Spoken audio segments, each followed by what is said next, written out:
This video will demonstrate the installation of Vance Hines Fuelpak on a 2007 Harley-Davidson Sportster and is intended to supplement the printed instructions included with Fuelpak. Before you begin, check to make sure that you have all the items needed for the installation. For example, included in your Fuelpak packaging are both a zip tie and Velcro that will be used during the installation. You will also need 4 tools: a number 1 Phillips driver, a number 2 Phillips driver, a 7/16 socket wrench, and a 10mm wrench.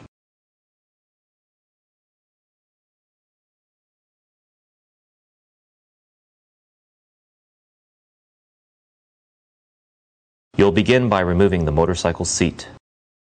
Undo the screw that secures the back of the seat to the rear fender. Next, push the seat forward, lift up, and pull back to unhinge the seat from the frame. Next, pull open the side cover on the left side of the motorcycle. Following the instructions printed on the inside of the side cover, disconnect the negative battery cable first by unscrewing the nut that secures it to the stud on the top of the crankcase. Be careful to keep the cable away from all metal parts.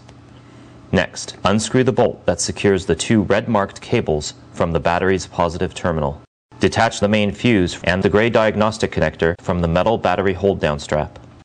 Next, unscrew the bolt that secures the strap and then remove it. Lastly, lift and pull the battery out from the battery tray. Leave the negative cable attached to the battery.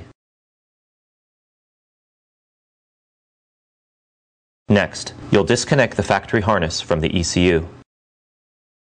Take the Fuelpak and route the Fuelpak's gray connector from the battery area up through the frame and place it next to the ECU. Next, take the factory harness and route it down the right side of the opening in the frame and down to the battery area. Lastly, connect the factory harness to the Fuelpak's black connector.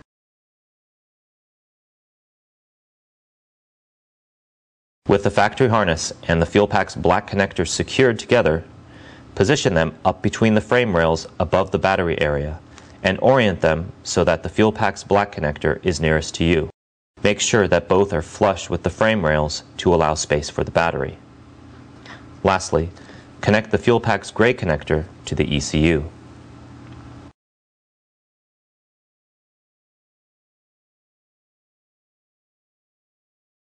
With the Fuelpak connected, you can now reinstall the battery. Again, follow the instructions printed on the inside of the side cover. After reinstalling the battery, including the metal hold-down strap, clip the main fuse to the lower attachment position on the strap. Next, use the Velcro supplied to secure the Fuelpak control module to the battery strap above the main fuse. Slide the battery strap as far rearward as possible to ensure the best fit under the side cover. Lastly, using the zip tie supplied, secure the gray diagnostic connector to the black connector found in front of the battery. Now you're ready to enter your Fuelpak settings. Please follow the printed instructions carefully to be sure you find your specific settings and then enter them correctly.